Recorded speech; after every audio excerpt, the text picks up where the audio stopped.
flight the agenda of today's meeting?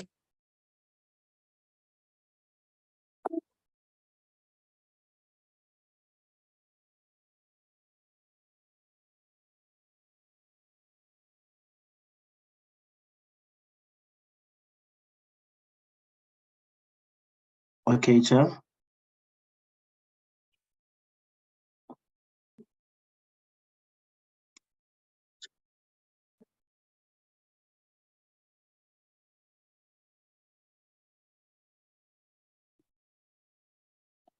I am just sorting that one, Chair. If you can just hold on. Thank you.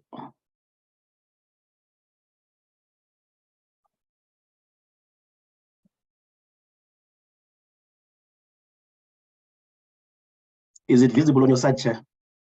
Yes, thank you very much, Masi.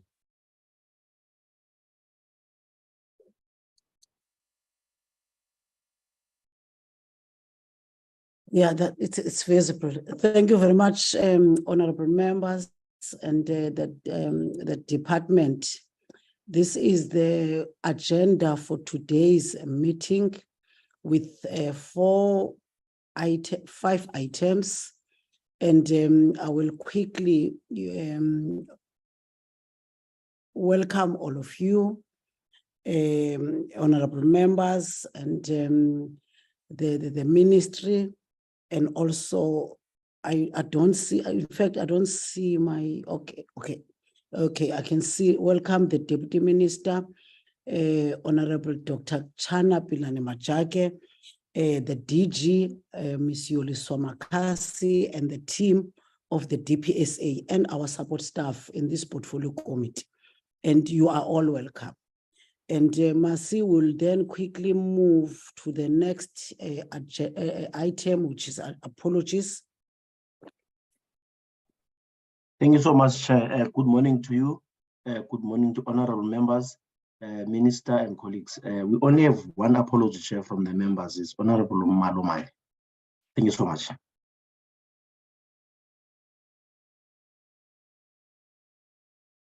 No, thank you very much, Masi. Honorable members, today the DPS... Chair, through you, can I then record the standard apology for Honorable James? Thank you. Thank you very much, Honorable Ntuli. There's a standard apology of Honorable James Nchoncho. Honorable members, today the DPSA will officially table the two bills of the public the Public Service Amendments Bill and the Public Administration Management Amendment Bill. And this meeting is the beginning of the legislative process in terms of our responsibility given to us to process the two bills. And then the department today in this meeting, honorable members, will introduce these important key legislations that speaks to the public sector. And then, honorable members, you must then note the important areas of clarity on both bills.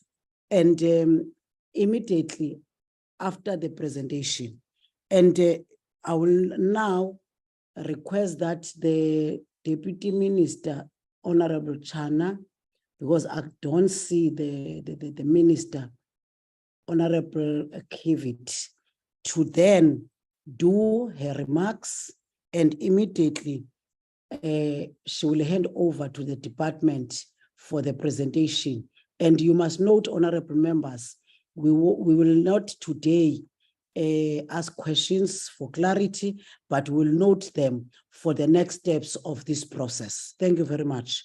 Over to you, Honorable Dr. Chana Pilane Majake.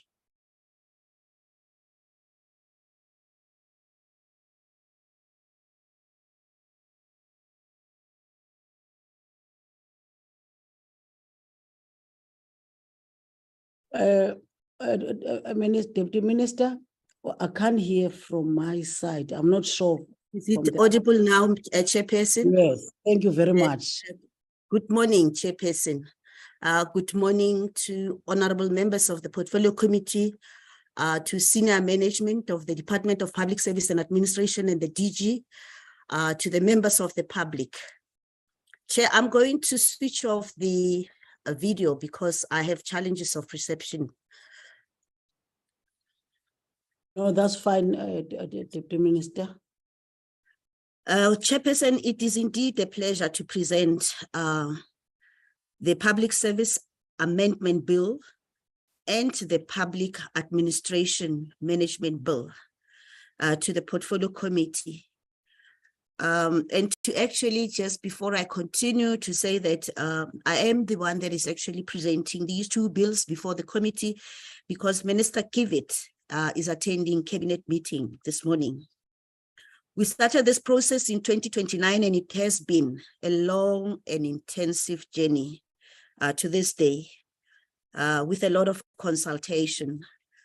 It is our hope, Chairperson, that the bills will enable public service and government to function optimally in a single administration to provide the best possible service to citizens. Also to create an environment that ensures that public service is professionalized and that public servants uphold the values and principles enshrined in our Constitution. Ultimately, that the words of building a capable, developmental, professional, and ethical state are translated into action, which is what we've been advocating for all this time. As part of realization of the objectives of the National Development Plan and the professionalization of public service framework, it is necessary to ensure that routine day-to-day administrative powers are located as close as possible to the administration to promote efficiency and expediency in order for government to have high-level performance that we all desire. And this will be done focusing on strategic matters such as delivery of government and constitutional obligations by the executive. To provide that the Director General in the Presidency is also part of the intention of the bill, will be the head of public administration in order for the Director General in the Presidency to provide coordination between the spheres of government and support the President. Also to remove any possible conflict of interest that may arise, number one, by prohibiting a head of department and employees directly reporting to the head of department from holding an office of authority in a political party.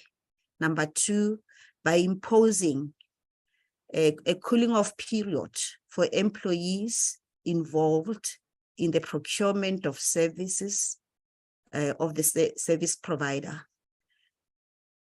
Through transfers, mobility of employees across all spheres of government to address human resource deficiencies where they exist or where operational requirements are necessitates will actually also be improved. Also to improve is to enable the National School of Government to be a training facility that caters for education and training of employees, which is tailored to creating a capable public service. I will now, Chairperson, hand over to the DG in order for the DG to make the presentation on the two bills. I thank you, Chairperson.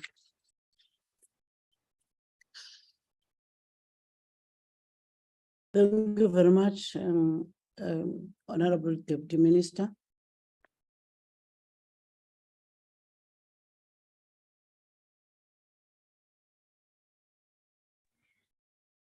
Chair, can we? Oh. Oh, I was handing over to you, DG. Thank you, Chairperson, and good morning to the honorable members of the committee, the Deputy Minister and the colleagues from the department. Chair, I think firstly that the Minister had apologized for today. She is attending to cabinet, I think. So the office did record a formal apology as well.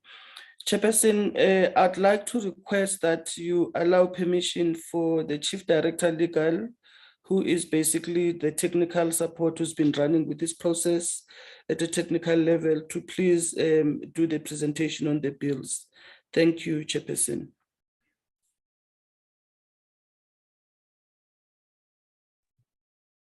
Thank you. Thank you, DG. Good morning to the chairperson, to members of the committee, DM and DG and colleagues. The presentation today is quite lengthy, and I'm going to apologize in advance because it's now 2 bills and it's going into quite a lot of detail. You'll tell me if the presentation doesn't move, or if you don't see it. In terms of the presentation outline, we looked first at the context, so what informed these amendments. We also take the committee into the processes that were followed by the department in getting to the bill to Parliament. We also then look in detail at the amendments to the Public Service Act, as well as the amendments to the Public Administration Management Act. So to start with the context, I think it's important to explain how we started this process and why we started this process. In 2019, we initiated these amendments, and it was predominantly around looking holistically at ensuring that the public service operates at a point where the needs of citizens are taken into account, the needs of government is taken into account, as well as how we deliver services and then the employees themselves. So the bills don't just talk about terms and conditions of employees, but it looks holistically at how we better perform as a public administration. The genesis of these provisions arises from the National Development Plan. We've also had changes in labor legislation. We've had changes with policy. We've also looked at and revisited the objectives of the Single Public Administration Initiative, which started years back. We also had regard to the professionalization framework, which was recently approved by Parliament and Cabinet. And we've also looked at the outcomes of the Zondo report and the commitments that government made in respect of remedial action. So primarily the bills look at creating a public administration that is people-centered, that is working together, that is efficient and effective. We also looked at how we leverage on existing legislation so that we ensure that any new amendments we bring are bringing more than what exists currently in other laws, so we're not duplicating laws.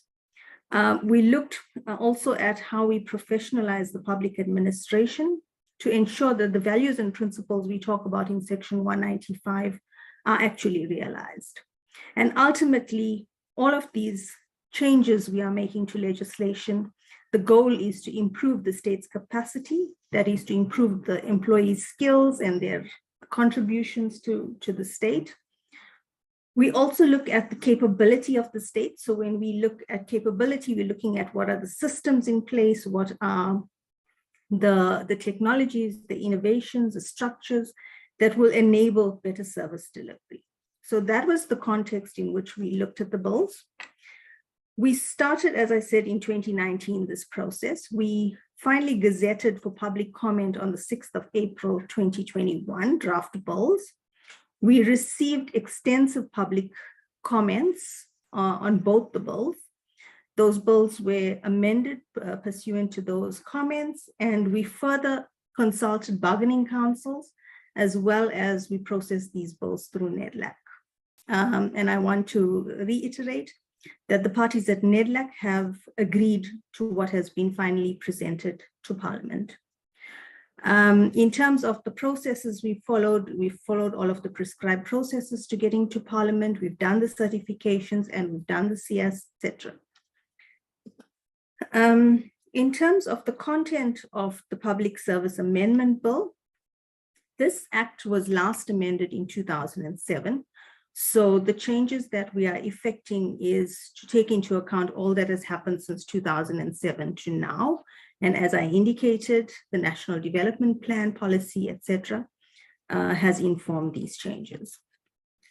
In terms of the content, and I'm going to go through it clause by clause and just indicate what changes have been made and what is proposed.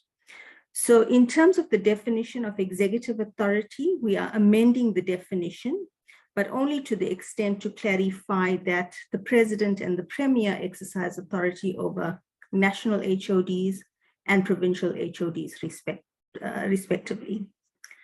In terms of the definition of head of department, we've also amended it to remove reference to acting HODs.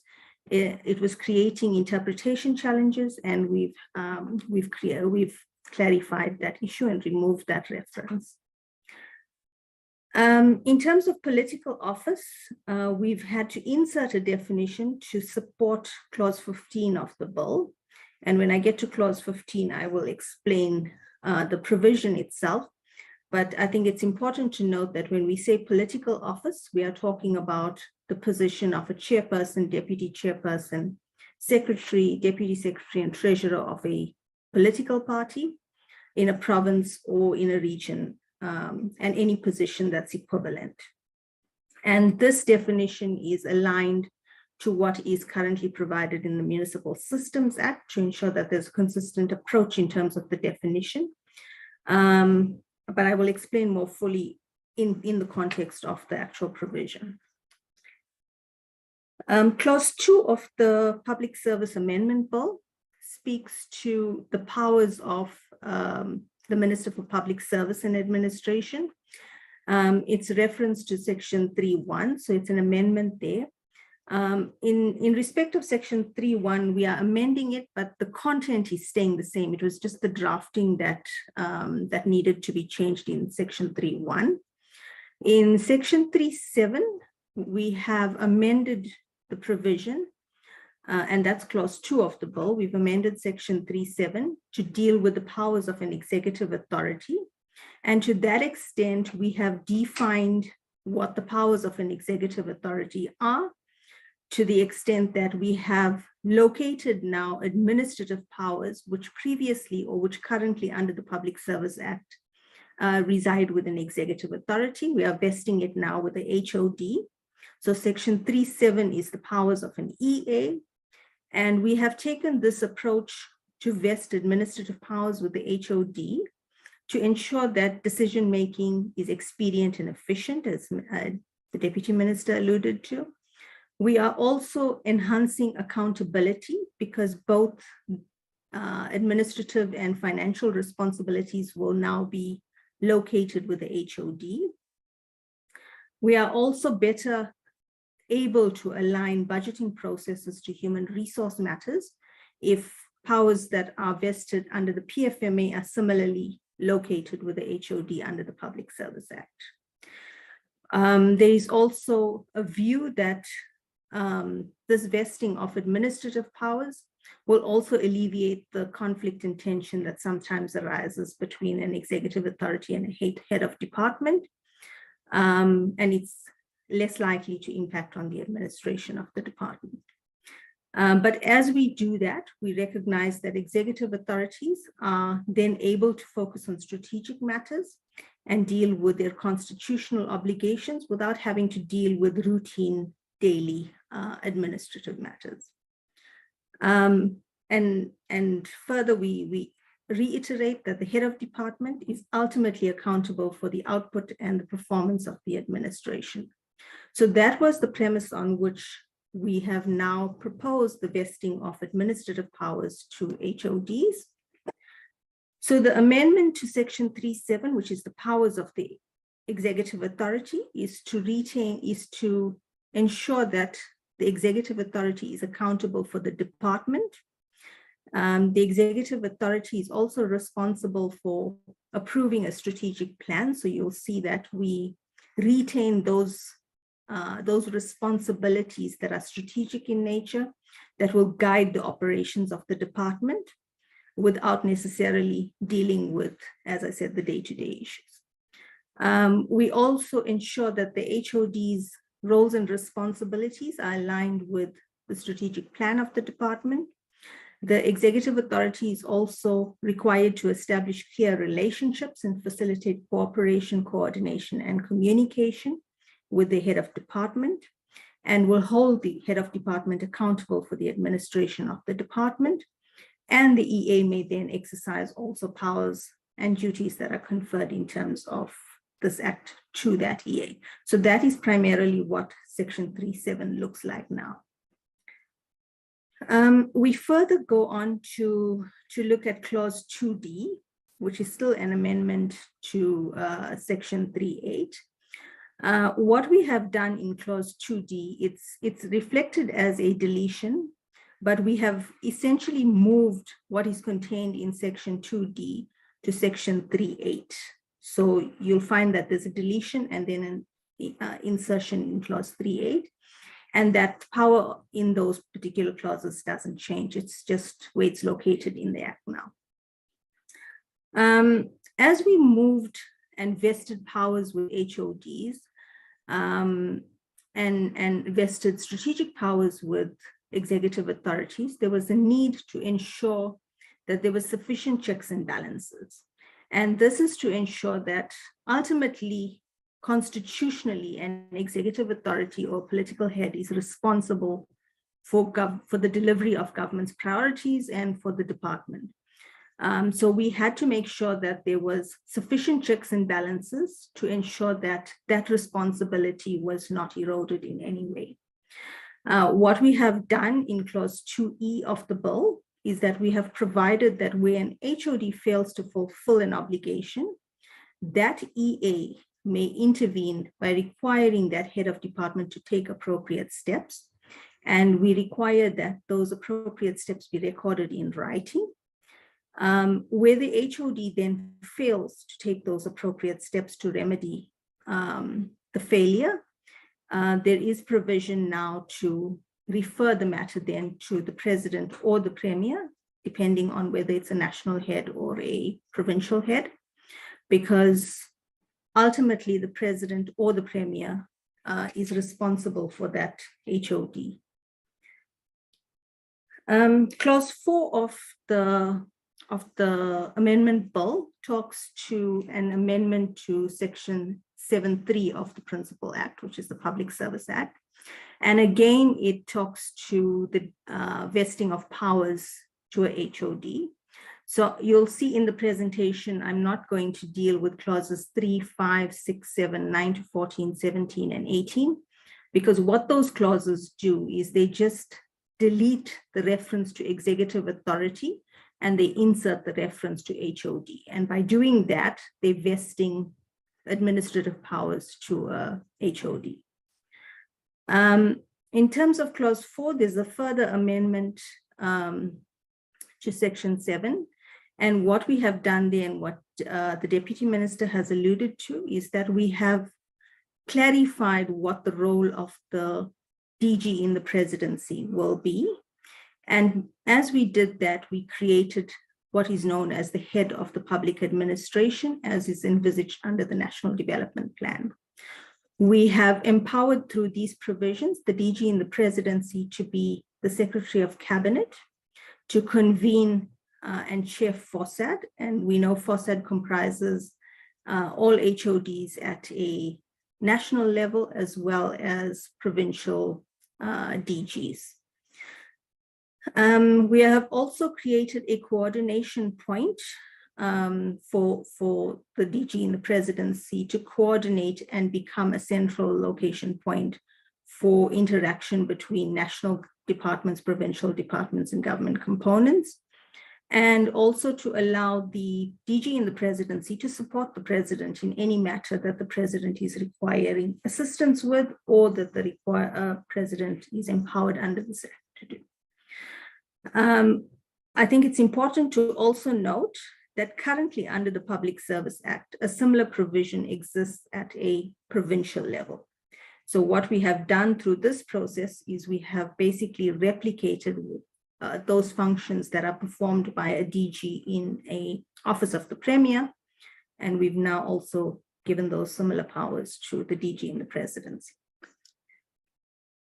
In terms of clauses 8, 9, and 13 of the bill, as I said, you'll see the numbers are missing, but those are the ones where the vesting of powers for HODs was. So in terms of clause 8, we have, during the amendment of during the enactment of the Public Administration Management Act in 2014, the amendment, the Public Administration Management Act, which is PAMA, repealed section 15(1). What we are doing in this bill is we are bringing back section 15(1) and we are putting it into section 14A. And that is simply to ensure that any employee who is appointed from an organ of state into the public service has continued service. It was something that was not recognized during that process, but we are correcting that to ensure that there's continued service, which is currently still a provision in the Public Service Act. In terms of clause 9 of the bill, we are amending section 16, and it's a simple amendment. There's a term officer used, we're just replacing it with employee because employee is defined. In clause 13, we are amending section 31. Again, it was just a redrafting exercise. There was a cross-reference that was wrong, and that was picked up by the Law Reform Commission. There was also referencing to the Public Service Commission and the Constitution, which just needed a redraft to make it in line with drafting procedures. In terms of clause 14 of the Public Service Amendment Bill, this seeks to amend section 32. The amendment seeks to clarify the issues around reassignment of employees. This is what we usually regard as an internal secondment. So it's employees within the department that are moved within the department itself. And what we are saying is that the executive authority of that portfolio may reassign a head of department. The head of department may reassign any other employee, and the reassignment may only be within the department. We've had to clarify this because the provision itself was being misconstrued to be a secondment outside of the department. In terms of section 14, or in terms of clause 14B, we then amending again part of section 32, which deals with the acting appointments. And what we are clarifying there, and these are not the exact provisions, but this is the essence of the provisions, is that acting appointments can only be made in respect of employees within the department. So you can only appoint somebody within the department to act within the department. You can't appoint somebody from outside the department to act in the department. It's so it was just for clarity. We've also clarified who has powers to appoint acting officials. In terms of posts that are currently occupied, we say that it's the incumbent of that post who can appoint someone to act. And if the DG feels that the incumbents should not be appointing those persons to act, then the DG may determine a different process. So we've built that into the provision. In terms of vacant positions, we are providing that the executive authority of that portfolio may appoint an employee to act in the vacant post of a HOD after consultation with the president or the premier, as the case may be. And a HOD may then appoint any other employee to act in any other vacant post. So in a post of level 1 to 15, the HOD is responsible for that acting. In terms of clause 15, we are amending section 35, and this is simply to provide that the Minister for Public Service and Administration will be responsible to determine the grievance procedure that will be applied for when employees lodge grievances within the department. The Public Service Commission, on the other hand, will continue to regulate and provide for processes for when employees refer matters to the Public Service Commission itself. So we separate the role of the Commission and the Public Service. In terms of clause 16, we are now inserting a new clause 36A or a new section 36A into the Act itself. And we are creating a prohibition on HODs and employees reporting directly to HODs from holding political office. And this provision is trying to synergize with what is contained in the Municipal Systems Act. Hence, the definition of what political office means is aligned to what is in the Municipal Systems Act. What we have done in this prohibition is that we have limited the prohibition to the top two layers of government, to the extent that it's a prohibition that applies on HODs and employees reporting directly to HODs. And we say those persons can't hold political office, which again is the definition that you see on the slide and which is in clause 1. And we do this to eliminate any potential conflict of interest.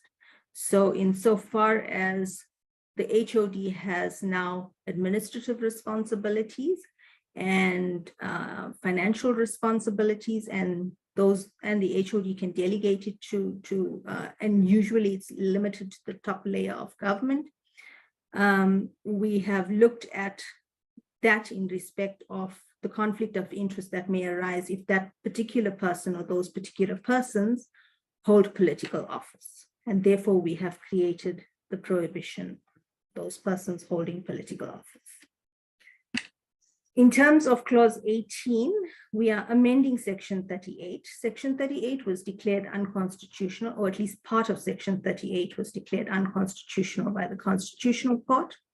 This provision under section 38 currently refers to the ability of the employer to deduct monies from an employee's salary. And currently the provision reads that that can be done unilaterally. The Constitutional Court has declared that unconstitutional because it determined that that was an unfettered power that the employer had. So we have amended those provisions to ensure that if there's going to be a deduction of overpaid salaries, that can only be recovered by way of consent from the employee, and in the absence of consent, then through legal proceedings. We have also provided that an employee who moves to another department, the old department can still seek to recover that money through processes through the HOD or the new HOD, as the matter may be. So, so what we are saying is that it's either consent or legal proceedings that will allow the deduction of monies. In terms of clause 19, and that's section 35 of the Act, we have clarified, it's clause 19, which amends section 42A of the Act. We have clarified what is meant by minister and deputy president, and we've replaced those words with member of cabinet. So what the provision allows is for the president to delegate matters relating to the appointment and career incidents of HODs. And it currently reads that the president may delegate those powers to a deputy president or the minister. The confusion is currently that minister there refers to the minister as defined in the Act, when the intention of the Act was actually to allow a delegation to any member of cabinet. So we are correcting that reference. Then in terms of the Public Administration Management Amendment Bill, this is the initiative that sought to give effect to the Single Public Administration Initiative. Initially, there was a process to have a single piece of legislation that governs the entire public administration, including local government. What we have done since then is that we have retained the separate legislation. So there is the Public Service Act, there's the Municipal Systems Act, and there's the Public Administration Management Act. And what we have done through the Public Administration Management Act is to regulate matters that are transversal in nature, but are not regulated in other pieces of legislation. And as we do that, we look towards a single public service, but it will require us to use existing legislation to find alignment where matters are already regulated in other pieces of legislation. In terms of clause 1, again, it's about definitions. We've inserted a definition for head of institution. The primary or the Principal Act didn't have a definition. So we've inserted one. We've also defined what is meant by the Labor Relations Act and the Municipal Systems Act. And we've also provided for better definitions for national government component, organ of state, organized local government, and other definitions that will assist with interpreting the provisions of the Act. In terms of clause 2, we are proposing an amendment to section 5 of the PAMA. Section 5 deals with transfers. What we are doing in this process is that under the existing PAMA, the intention was to repeal section 14 of the Public Service Act and replace it with what is now in section 5. But as we went through the process of trying to implement section 5, there were challenges in terms of its implementation amendment. What we have done through this amendment is that we have retained the powers under section 14. So you'll see we have reenacted section 14, and we have amended section 5 of the PAMA to now only deal with matters where employees are being transferred between the public service and a municipality or between municipalities. We are not regulating transfers within the public service. We are leaving that back in the Public Service Act. And again, as the DM said, transfers are essential to be regulated or at least enabled across government to ensure that we can move resources where they are needed. The important thing to note is that as we have done these amendments, there is a requirement that if an employee moves from the public service to a municipality and between municipalities, the consent of that employee will be required. In terms of clause 3, which talks to secondments, secondments is currently regulated in section 6 of the Primary Act. We have inserted the words operationally justified to ensure that when secondments happen, they must only be because they are operationally justified. In clause 4, we have dealt with the transfer of employees upon transfer or assignment of functions. This is currently a provision that exists within section 7 of the PAMA. We are proposing a repeal of section 7 in its entirety because it is conflicting with, or it's creating difficulties because some of these matters are regulated under the Constitution, some are regulated under the Municipal Systems Act. So what we are proposing is a repeal of section 7 to allow it to continue to be regulated by the other pieces of legislation. And we are reinserting the repealed section of section 14. So we're reenacting section 14.4, which will deal with functions, transfer of functions in the public service. Clause 5 deals with sections 8 of the PAMA. What we are doing here is clarification amendments. So there is a reference to the state in section 8 of PAMA. And you'll find that in other sections, there's reference to organ of state. So we are amending the word state to reflect organ of state. And we have defined then what an organ of state is so that it's consistent throughout the Act itself. We have also clarified what we mean by director when we say an employee is not permitted to be a director of a company doing business with the state. So we've clarified what director means. We've also clarified some unintended consequences of the provision that exists. And as we did that, we clarified that employees who are appointed ex officio on boards are not acting contrary to section 8. What that basically means is that if you are employed in the DPSA and you are required as a responsibility of your job to be a representative on a board, that cannot be construed as doing business with the state. So we clarified that. We also empower the minister to determine that certain transactions between the state and the employee are not construed as conducting business with the state. There's a list of examples, but the first one that comes to mind is a teacher who marks exam papers. That action can't be construed as doing business with the state, because if you do, then you're not going to have exam papers marked. So it's matters like that that needed attention, and we needed to have a provision that created some sort of latitude. Clause 6 talks to a new provision that we are inserting, which is section 8A. This is a provision that seeks to prohibit any employee who was part of a bid process or a tender process where work is awarded to a service provider.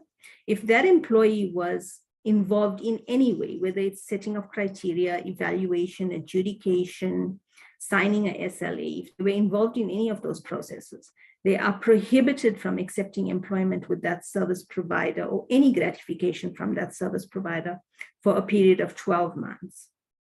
The provision also seeks to place an obligation on the service provider not to employ that employee. So whether the employee leaves the department or continues to be employed in the department, this provision will apply. This provision also creates a penalty, which is a criminal offense, as well as a fine. So we are criminalizing that. In terms of clause 7, which is section 9, amending section 9 of the PAMA, we are clarifying a definition that's there. Again, it was just a redraft of a provision that already exists. So we are just clarifying that special advisors will also be part of the requirements to disclose financial interests. In terms of clauses 8 to 9, this is an amendment to section 10 and 11 of the PAMA. And this talks to your capacity development provisions as well as the National School of Government. Clause 8 amends section 10.2 of the Act, which provides that a department must, within their available budget, provide for compulsory training that is directed by the minister. So this will allow the MPSA to direct on compulsory training, and also for departments to then find budgets within their budget to ensure that that training is provided. The National School of Government, we are amending the provisions in section 11. So the current Public Administration Management Act that was passed in 2014 created the National School of Government as a higher education institution. We have not been able to bring that provision into operation because of many difficulties, both in terms of financial as well as resourcing, as well as the impact it will have on the public service. So what the proposal is now to the amendment is to create the National School of Government as a national department. So it's to retain what the National School of Government is currently configured as, and to empower the National School of Government to provide education and training of employees to all spheres of government, including municipalities and including public entities if public entities request. The National School of Government, as I said, will also provide the compulsory training. And there's provision also for the National School of Government to provide programs and courses and to issue qualifications, etc., all subject to, of course, the NQF Act. Clause 10 is a repeal of section 12 following the amendment of section 9 because it's no longer a higher education institution. Section 12 becomes redundant. Then clause 11, we are proposing an amendment. There is a requirement that before mandatory training is determined by the minister, it needs to be consulted with cabinet. We have removed the responsibility to consult with cabinet. It just creates an unnecessary burden on cabinet to be consulted in that process. In terms of clause 12, we are dealing with a repeal of section 16.2. Section 16.1 allows the minister to issue norms and standards in respect of, amongst other things, the promotion of values and principles contained in section 195 of the Constitution. With the repeal of section 16, we are saying that that determination of norms and standards will follow the normal regulatory process. Because currently section 16.2 says if the minister wants to set norms and standards in respect of values and principles, there needs to be concurrence from every EA. And every EA means every municipal manager, every MEC, every premier, every minister.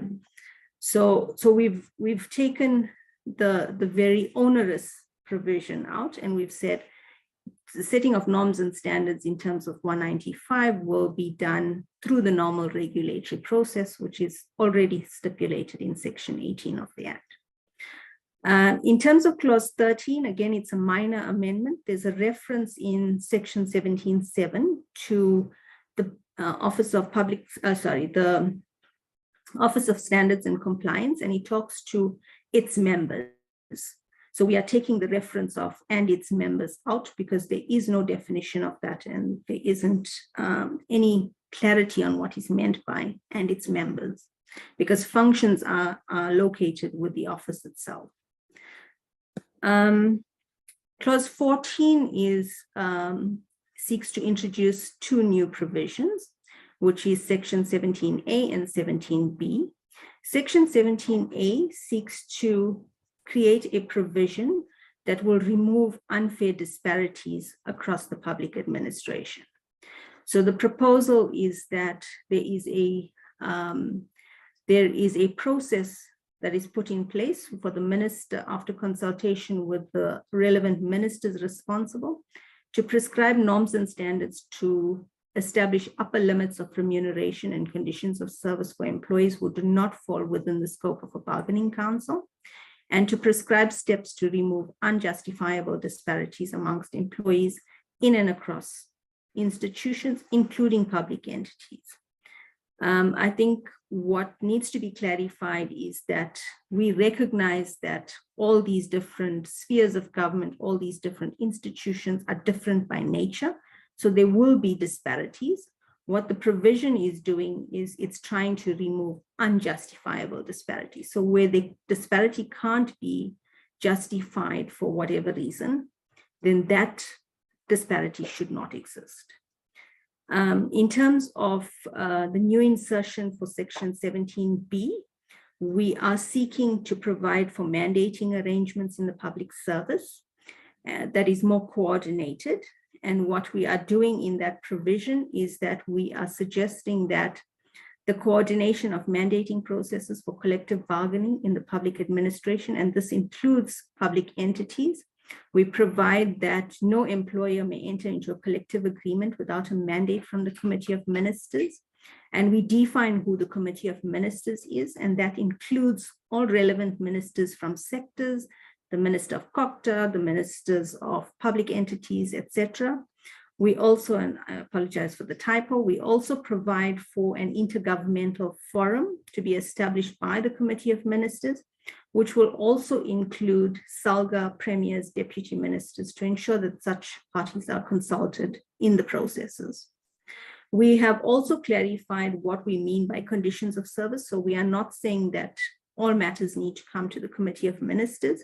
We are saying those conditions of service as we define, those matters must come to the Committee of Ministers, and they must have financial implications. So if they have financial implications, then it must be consulted here. The idea is that the Committee of Ministers must take into account affordability and any other factors that are prescribed by the minister in consultation with the Minister of Finance. The idea is ultimately to ensure that there is deeper coordination and fiscal prudence when it comes to conditions of service and matters related to the state and its resourcing. Some of the principles that we've adopted as we've engaged through this process is that there was an understanding that this provision does not seek to undermine the LRA or any other collective agreements, and it does not interfere with any existing collective bargaining structures. So your PSCBC, your SALBC, the responsibilities of institutions in those processes remains. All we are doing is strengthening the state's ability to coordinate itself and manage its finances across the public administration. The next amendment is on clause 15, which is an amendment to section 18 of the Act, which basically is the ability to make regulations under the PAMA. And what we are saying in this process is that we are saying any regulations that need to be made insofar as it affects municipalities must be done in consultation. That means with the agreement of the Minister of COCTA, as well as the Minister of Finance, and after consultation with organized local government.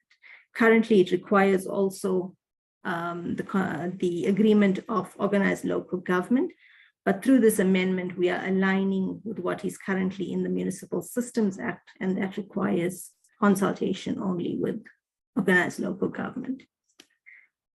Clause 16 then amends the schedule of the PAMA, which was the laws that were repealed. As I explained in the previous slides, we are reenacting section 14, which deals with transfers within the public service. So we are retaining what's currently in section 14. We are also amending section 22A, which then deals with also the Committee of Ministers. Because we are regulating it within the PAMA now, we are amending that particular section that also creates a Committee of Ministers within the public service. With that, I thank you. That's my presentation.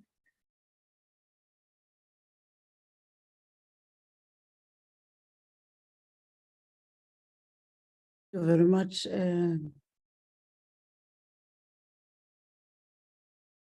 Ms. Naidu. This is the presentation, honorable members. And in my opening remarks, I've said we must note all important issues for clarity for the next process. So I will just quickly invite the Deputy Minister. Okay, just before the Deputy Minister, I see the hand of Honorable Ntuli. Thank you, Chair. Greetings to everyone. The meeting and all protocol is observed. Chair, I'm still observing your order not to ask questions. I am not asking any questions, but I wanted to welcome the presentation of the bills by the department, and it shows that the department is really hard on work for it to be able to pick up all these gaps that they are filling in this amendment. Thank you very much.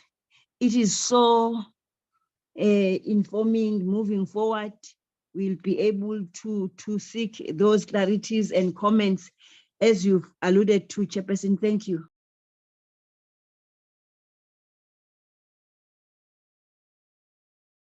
Thank you very much, Honorable Ntuli.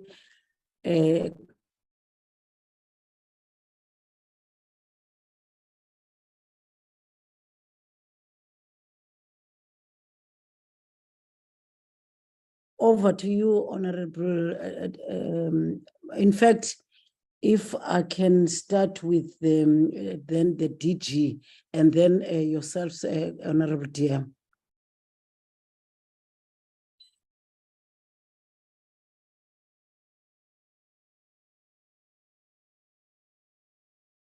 Chairperson, I lost you a little bit, so I'm not sure what your expectation is from my side currently, because we will be guided by the process of the committee. But what I can only assure the committee members is that indeed, we are ready as the department to provide the support and whatever data that is at our disposal as part of the process to support you as part of engaging in the process that Parliament is going to be involved in terms of taking the two amendment bills forward. So we'll be ready from our side, and we're looking forward to this particular process and the support that we have to provide. Thank you, Chair. Thank you very much, DG. I wanted the last statement. Thank you. Honorable Dia. Thank you, Chairperson. I just want to say that the two bills, the Public Service Administration Amendment Bill and the Public Administration Management Bill, both bills are being presented to the Portfolio Committee for processing. I thank you. Thank you very much, Honorable TM, and for you and your team, and you are released. You will proceed with our second item as the Portfolio Committee. Thank you very much for your time, and thank you very much for your detailed presentation. And we'll see each other along the way as we start this process of introducing these bills to the relevant stakeholders. And now you are all released. Thank you very much. Thank you, Chairperson. Goodbye. Thank you, Chairperson. Bye-bye. Masi, the next item in the agenda is the consideration and the adoption of the oversight report for the Northern Cape and Free State provinces. Yes, Chair, that's the agenda that we're going to check it now. I'll just request Mr. Ngobe to go through the report, and then I'll cover the minutes, Chair. Through you, Chairperson. Thank you. Ngobe or Ngwepe? Ngobe. Ngwepe, yes. Mr. Ngwepe? Yours. Okay, thanks, Chairperson. I hope you can be able to see the report. I don't know if your members can see able to see the report. Is it projected? We can see it, Mr. Ngwepe. Thank you very much. We can see. Okay, no, thanks, Honorable Chair. Good morning once again, and good morning to the honorable colleagues. Here is the report for the Portfolio Committee. As you know, that we have undertaken an oversight on the 1st March. You'll allow me, like it's a standard procedure in the committee, that I just move slide by slide quickly, because it's quite a voluminous report. I think it's up until it's 39 pages.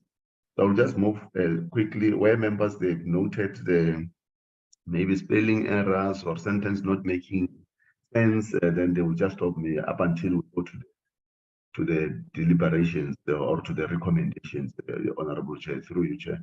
The first page is just the introduction of the report.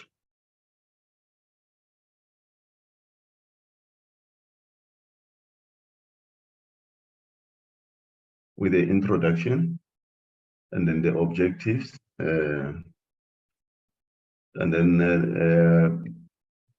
here is a reflection of the members who attended the oversight for all the days.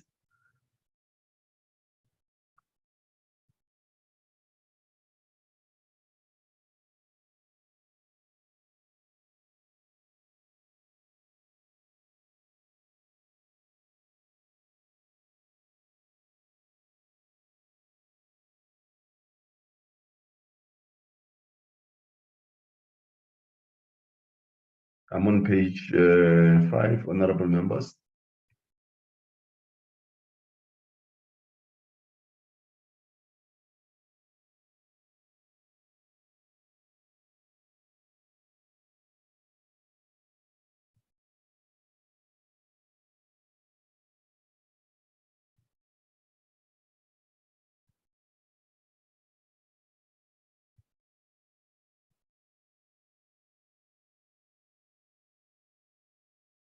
I'm on page 8.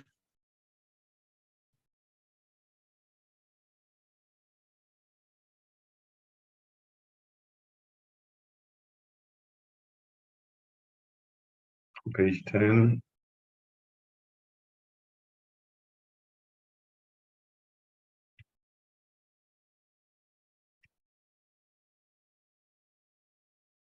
Page 9, page 12.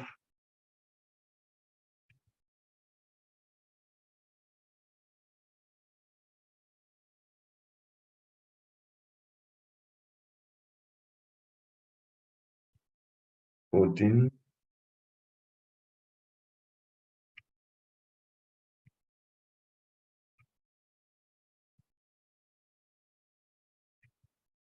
Fifteen.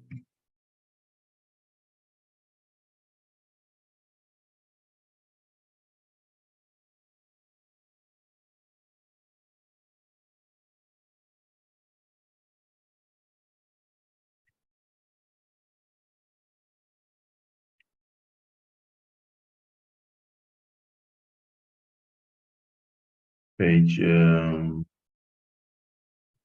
17.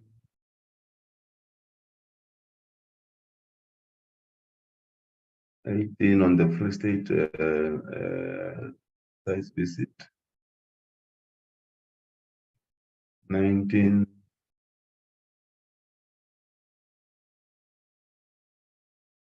And 20.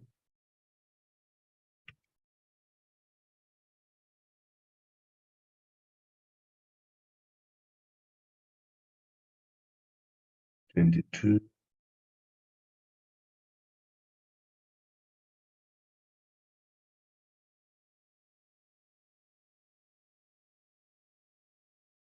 Page 24.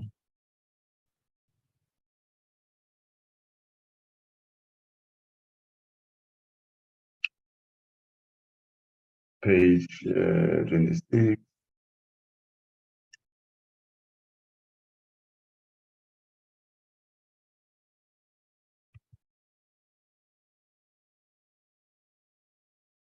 Page 28. 29. Page 30. And the observation, Chair, I would also request that through you and honorable members that I will just move slowly, but not to read bullet by bullet, but I can only do that when it comes to the recommendations, honorable, if that's allowed, because there are a number of observation and key findings. But what is key is the recommendation.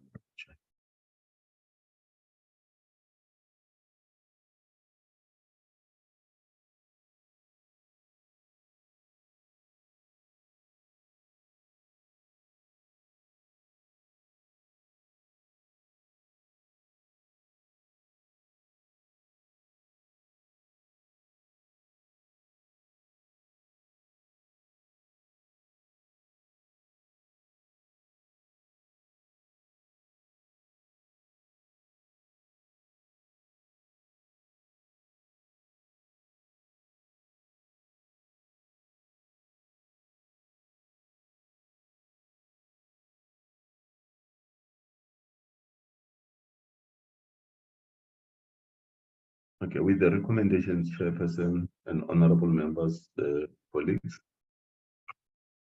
The first one is 6.1, of which is a recommendation related to the Department of Public Service and Administration. We are saying that the DPSA should consistently monitor and assess effective implementation of approved SDIP to be in line with the departmental annual performance plans. And the DPSA should intensify its effort to address identified bottlenecks concerning the SDIPs and ensure resources are allocated to this activity. 6.2, the DPSA and COGTA government communication information should conclude a long-standing matter of finality and ensure services come closer to the people. And all three departments must account to the by February 2024. And 6.3, the Department of Public Service and Administration, the National Treasury, and the Department of Communication and Digital Technology should engage the State Information Technology Agency on the system downtown, continue to set departments into failure for not providing services to the clients. And the department should reconsider reviewing precautionary suspension measures on non-criminal cases to second another of for a 6.5, the Department of Public Service and Administration through the Technical Assistance Unit and the Public Service Commission should consider intervening in the Free State province regarding high misconduct cases experienced in the province, and the Department of Education and Health should be assisted regarding prolonged disciplinary cases. With regard to the National Department of Health, the National Department of Health and National Treasury, in collaboration with all provincial departments of health, should organize a workshop to explore various mechanisms to honor payments of creditors in the health sector. A high percentage of invoices paid after 30 days emanated from from health. This needed attention before service provider withdraw their service or subject the department to litigation. 6.7, the Department of Health should frequently monitor service delivery improvements and develop improvement plans. Then we've got the one for the National School of Government, recommendations for the National School of Government. The NSG should be approached by the affected departments to offer strategic planning programming courses to ensure that officials were well capacitated when drafting plans for the government department. And the National School of Government, in collaboration with DPSA, should design compulsory training and development courses for all human resource practitioners in order to improve human resource management practices in the public service. The recommendation to the National Treasury reads as follows. 6.10, the National Treasury should develop an electronic invoice tracking system to track all valid invoices to avoid departments defaulting creditors and to provide credible information for reporting purposes. Then the recommendation on the Department of Affairs, Department is activity in order to ensure efficient the IT system needs to be maintained. With regard to the Northern Cape Province recommendations, the Northern Cape Office of the Premier should ensure stability for accounting officer positions by ensuring appointment of HOD, development, agriculture, environmental affairs, development, land and reform, since these departments were without permanent heads of department for a longer time. 6.13, with regard to the approved lifestyle audit guidelines, the Northern Cape Province continue with its effort to develop provincial lifestyle audit guidelines by involving relevant law enforcement stakeholders to assist the process with the aim of uprooting corruption in the provincial administration. And the Northern Cape Province should develop provincial lifestyle audit guideline in collaboration with the Department of Public Service and Administration lifestyle audit guidelines with the aim of improving already developed guidelines.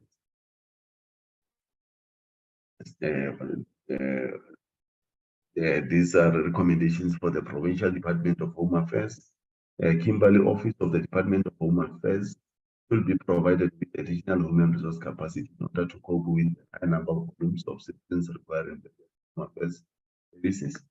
And office space should also be prioritized by the Department. 6.15, Home Affairs should continue with a mobile truck or office and visit school annually for registration of ID for learners. And it would result in the reduction of long queues in Home Affairs office. With regard to the Department of Health, the Robert Mangaliso Tertiary Hospital should urgently be by the National Department of Health in order to improve quality health care for the Northern Cape city. And Robert Mangaliso, so the tertiary hospital infrastructure should be given urgent attention to improve its outlook and for safety of patients as well as staff members. 6.18, the committee recommends that shortage of clinical professionals such as specialty and medical doctors should be attended to by both Provincial Department of Health and National Department across the public. And then 6.9, laundry service of Robert Mangaliso Hospital should be provided locally instead of sourcing laundry service from Abintu, which is 409.6 kilometers away from Kimberley. The hospital should consider maintaining its laundry service to or outsource it to local business who meet the requirements. Free State, with regard to Free State Province, the Free State Provincial Department should pick up the recruitment process at the Department of Police, Roads and Transport, and the Department of Arts and Culture. Then with regard to the Free State Provincial Department of Health, the Department of Health is urged to supply with to avoid high accruals on the outer years budget. And then these are the recommendations for National and Provincial Department of Home Affairs. The Free State Province, together with the National and Provincial Department of Home Affairs, should consider building another service center at the center to avoid overcrowding experienced in Home Affairs in Rocklands. 6.23, 23 recommendation follows both below NOMI and Tabelo hospitals have a shortage of clinical and non-clinical staff members. The vacancy rate was high, requiring the attention of Provincial Department of Health and National Department of Health. And with regard to 6.24, Provincial Department of Health should fast track the of management in the NOMI tertiary hospital in order to stabilize the hospital. 6.25, security should be given a priority by ensuring that CCTV cameras are working, that security officers are offered relevant training since they were exposed. 6.26, with several traffic department center appointed should appointed security from in order to be visible in presence. And security officer working in most of government departments are without serious days. But the province should arrange training so that it are well necessary to train to protect government. Honorable Chair, it's the end of the recommendations for the oversight report for Northern Cape and Free State. And yeah, that's the end, honorable members. Thanks. No, thank you very much, Mr. Mwepe and the team. Honorable members, this is the report of the oversight visit in the Northern Cape and Free State. And there are key findings and also the observations. And as the last of the presentation were the recommendations. So I will then request that honorable members raise hands to get clarities if there's clarities, or comment if there's comments, and also edit to the report. I know that many of us were in those two provinces yourselves.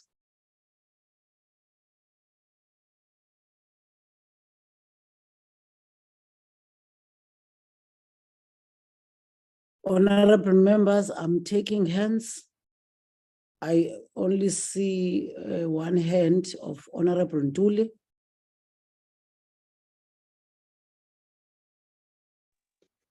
Thank you, Chairperson.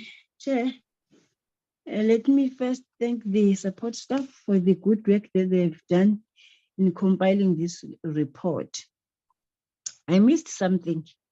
There's a call here that disturbed me. I don't know whether it was that time.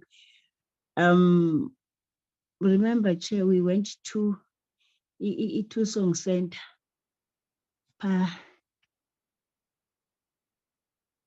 I didn't hear anything, not unless I missed it.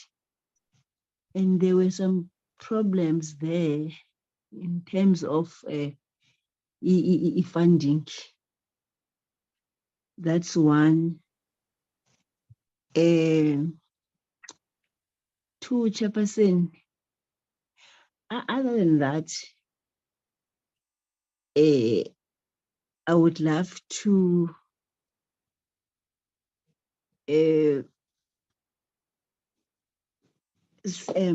adopt this a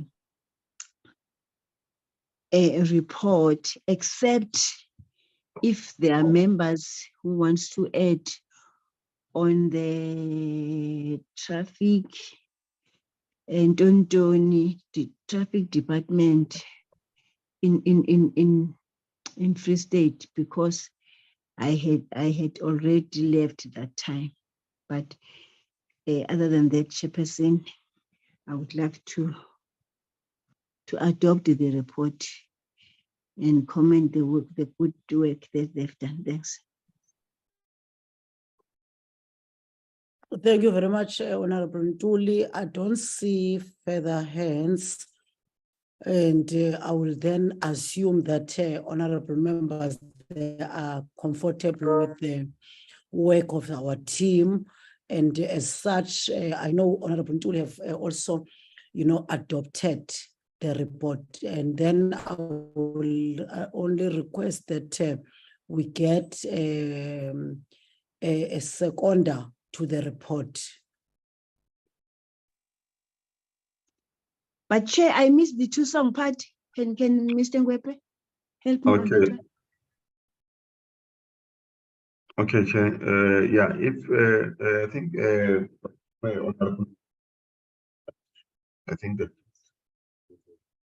the point where we made that the Department of Public Service and Administration and the COGTA and Government in Communication must conclude the process of, because there is a process of the location of the two centers, which then impact on the funding of these centers, because among all these three departments, there is no any department that they want to take ownership in terms of the location of the two service centers, so that they can be well funded. So we have made the recommendation. We have made the recommendation that I think 6.2, that they should conclude this, and then we are saying they should report to the committee by February, meaning in our program come in February, then we want to get a clearer update with regard to the standing of the repositioning of the two service center, of which then covers almost everything, including the funding and human resource. So I think it's covered in 6.2, Honorable Ntuli and Honorable Chair.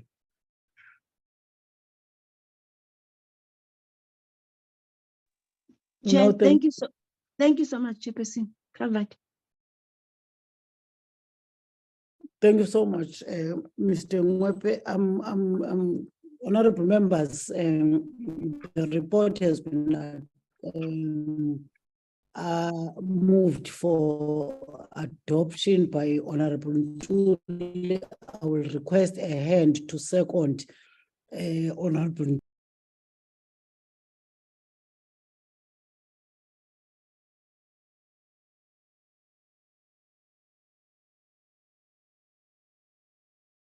Honorable Maneli and Honorable North Nahal. Good morning, Chair. I can second this document. Thank you.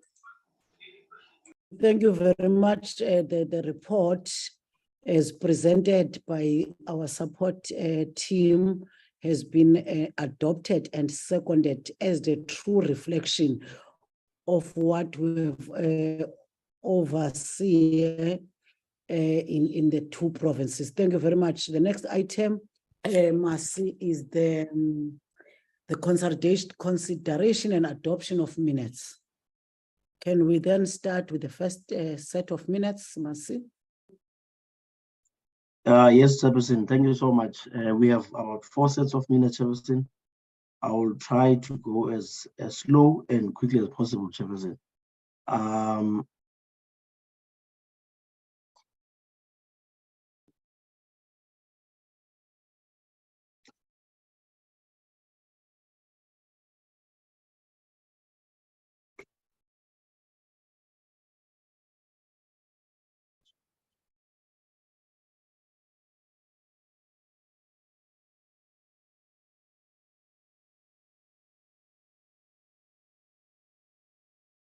Can you still share the minutes of these are the minutes of the 29 November, Chair. Okay. Okay, I think it is. Yes, we can see.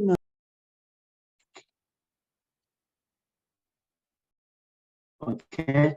Now up, I've got minutes of the 23rd, Chair. I'm on page 1, Chair.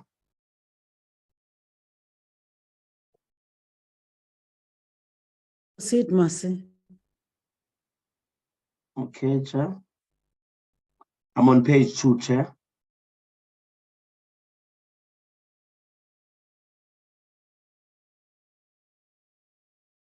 Page 3, Chair.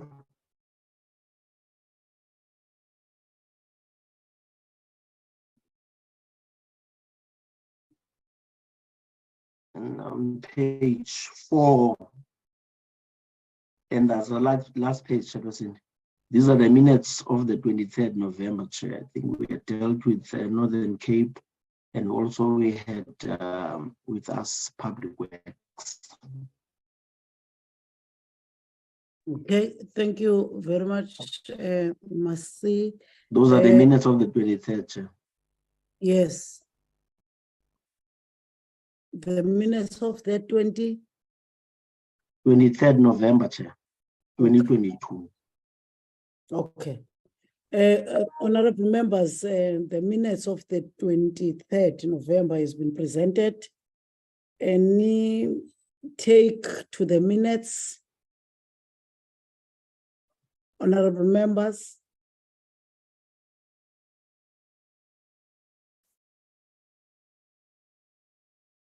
I can't see.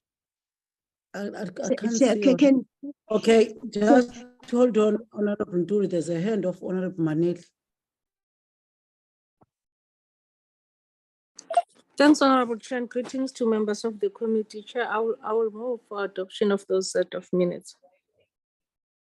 Thank you. And a second to the adoption of the minutes, honorable members. Manduli seconds, Chair. Thank you so much, Honorable Mantuli. Minutes has been adopted by this committee. The next set, Mercy. Thank you, Chairperson. These ones are 29 November, Chair, 2022. These ones was when the committee received an ATC to fill up the vacancy, Chair. We had to urgently just call a meeting to adopt the program and the advert, Chair. I'm on page 1, Chair. And on page 2.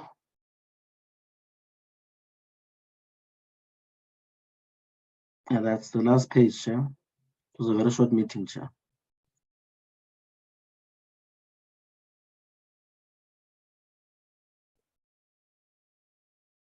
Those are the minutes of the 29 November, Chair, 2022. Honorable members, the minutes of the 29th of November 2022 has been presented. Any takers to the minutes, comments, edit, or questions, honorable members? Chairperson, Honorable Yeah. Notnagel here. I remember that day the meeting was short, but I had problems connecting. Is there any possibility for me to make an apology now, or is it too late? I remember that day. It was a short meeting, but I had load shedding problems. If possible, thank you. So can you repeat the last statement, Honorable Notnagel? On the minutes, it shows that I didn't make apology, but I remember that day I couldn't log in due to load shedding, and I remember it was a short meeting. If it's possible that my apology can be accepted, thank you.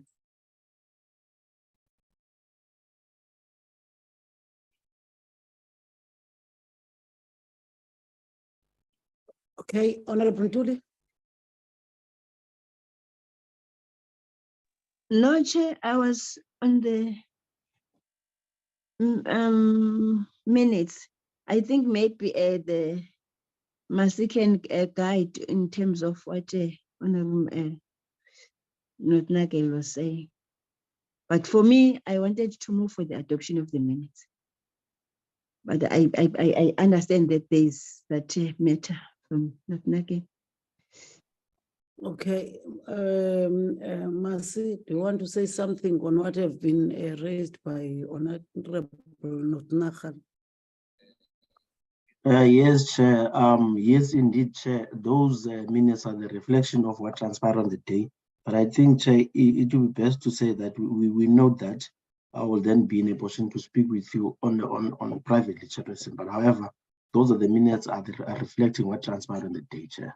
But we note what Honorable Dr. Notnagel is saying. I hope I assisted, Chair. Thank you. No, thank you very much, Masi. You have assisted us. Honorable Ntuli have moved for the adoption of these minutes. Any seconder?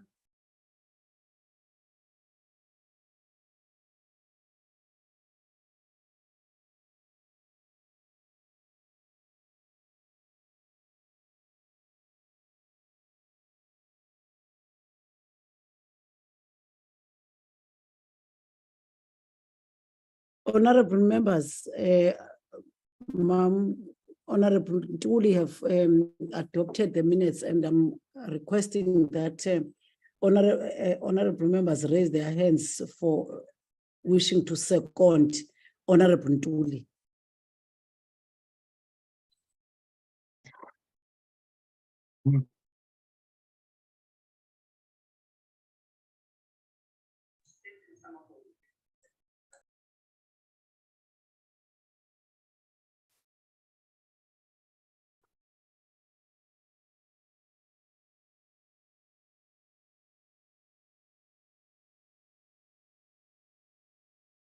Chair, are you still there?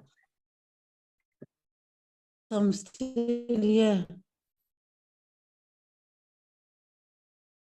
I'm waiting for one Honorable Maneli. Chairperson, I can't second these minutes because I was absent in that meeting. Probably those who were part of the meeting can then second the minutes.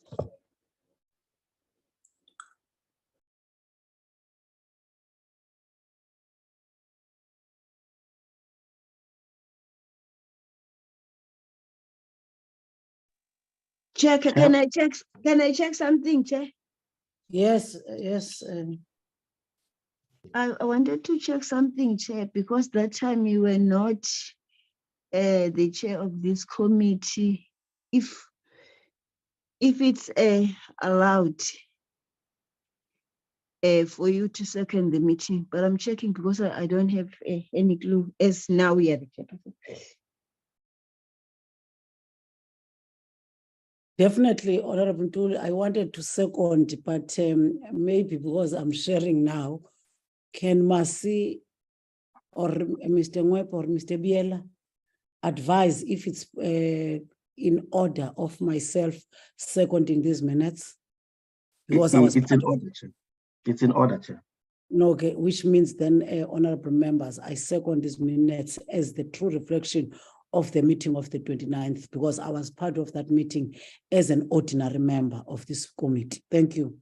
The next minutes, Masi. Yes, Chairperson. I'm on the minutes of the 15th of March, Chair. That was our first committee meeting. If you remember, Chair, that we had to have a subcommittee at the beginning of the year up until We had finalized it. This was our first committee meeting, Chair. I'm on page 1.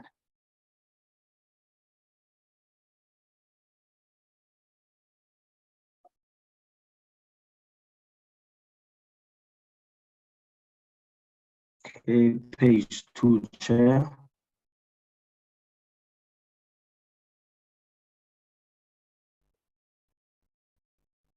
I remember this one, Chair, we had to request TPME to go back because they had submitted the presentation late, Chair. So it's a 3-page minutes, Chair. Thank you, Chair. Thank you very much, Masi. Honorable members, the minutes of the 15th March 2023 has been presented. Any take from yourselves, honorable members? Honorable Ntuli, Chair, I move for the adoption of the minutes. thank you. And seconder?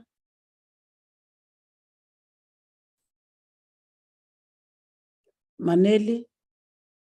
Honorable Maneli? I second, Chair. Thank you so much, Honorable Maneli. The minutes of the 15th March has been adopted by this committee. Thank you. The next set, Masi. Okay, Chairperson. I now going to submit the last one for the meeting, Chair. Thank you.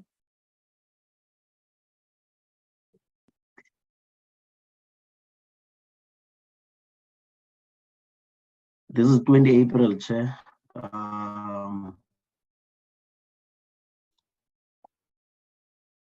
2023. These are the minutes from emanating from the subcommittee, Chair. It was the adoption of the report, Chairperson. So I'm on page 1. This is the minutes of the subcommittee, Chair.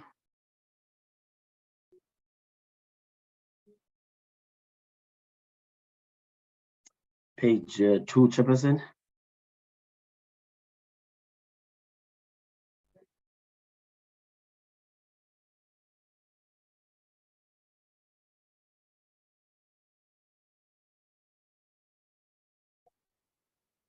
Page 3, Chair.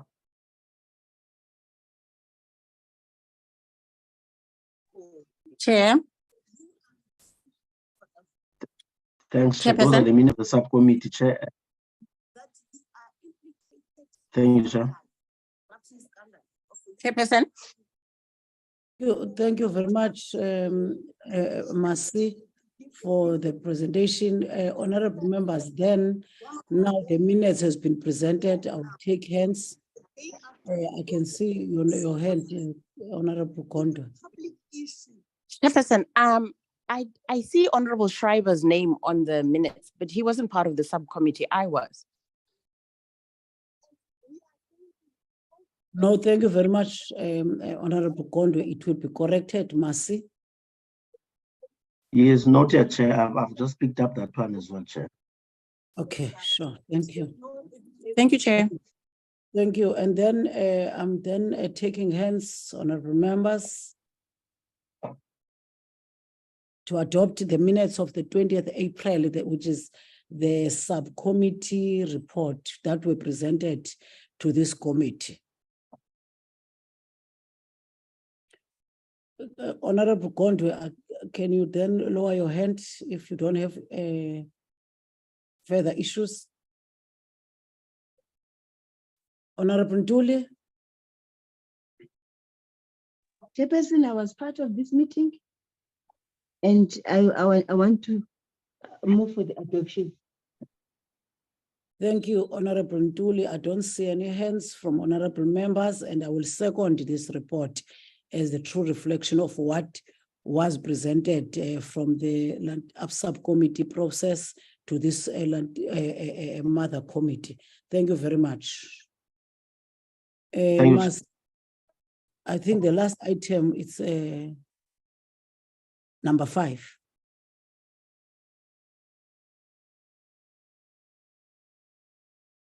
Masi? Masi? Yes, Chair. Chair, can you hear me? Yes, Chairperson, can you hear me? Yes, I think the last item was, it's number 5. Yes, Chairperson, it's closure of the meeting, Chair. No, thank you very much to the honorable members in the platform. And thank you very much once more to the team of this portfolio committee.